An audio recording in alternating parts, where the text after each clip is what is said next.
We're going to talk about objectivity, or journalistic tone.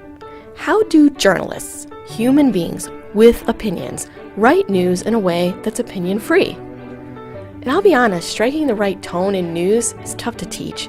It's kind of like porn. Hard to define, but you know it when you see it. I'll give it a go. And what I mean is tone, not porn, by the way. Achieving a professional, objective news tone requires basically 3 things. Number 1, sourcing everything that has the language of opinion. You can certainly paraphrase someone's opinion, but the reader has to know that opinion belongs to someone else in your story and not to you. You can also directly quote opinion, of course. What's important when opinion is introduced into your stories is that the reader isn't confused into thinking that opinion is yours, the news writer. Your job is to report what other people relevant to your story, say and think. If you're writing a news story, you're observing, not participating. You feel me? Number 2, showing through facts and context. So you want your reader to know that the thing you're writing about is unique, or it's an historic moment, or it's so very cool.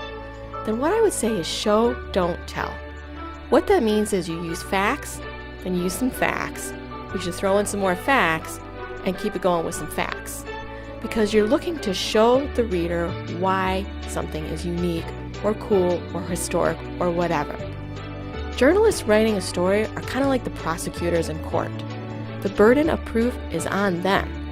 If you want the reader to think your story is great, prove it through the facts. If you're confused about this, go read some news stories and study them.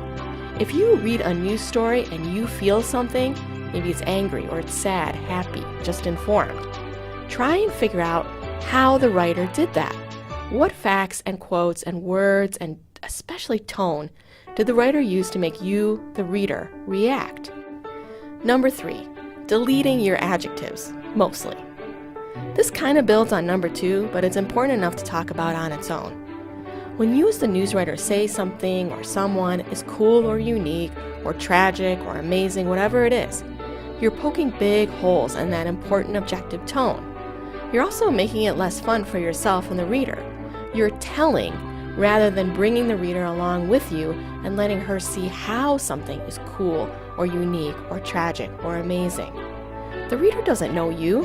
Why should she trust your judgment? And that's the thing about adjectives. They are judgy little mofos. If I say to you, for instance, that Taylor Swift is talented, is that a fact? Could it be legitimately disputed? If I say something less controversial, like she's young, isn't that also open to interpretation?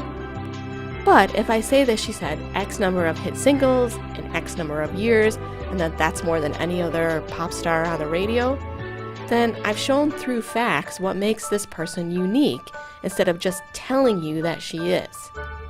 If I give her age and then I point out her songs are played in the same rotation as Gwen Stefani, for example, and she's old, she's 47, then I'm showing through facts that she's younger than a notable peer. What you're trying to do is offer proof an adjective is true with exact, unbiased description and facts. Here's another example. If there's, say, a press conference on the Oval at the University of Montana for the new electric bus, and the driver gets in and turns the key and presses the pedal and then the bus starts flying, that would be amazing, right? But in a news story, your job is to prove amazing through simply and honestly writing what happened with nouns and verbs, just as I did in that previous sentence. Trust me, if you do your job right, the reader will get it. The reader will trust you, and most important, the reader will read.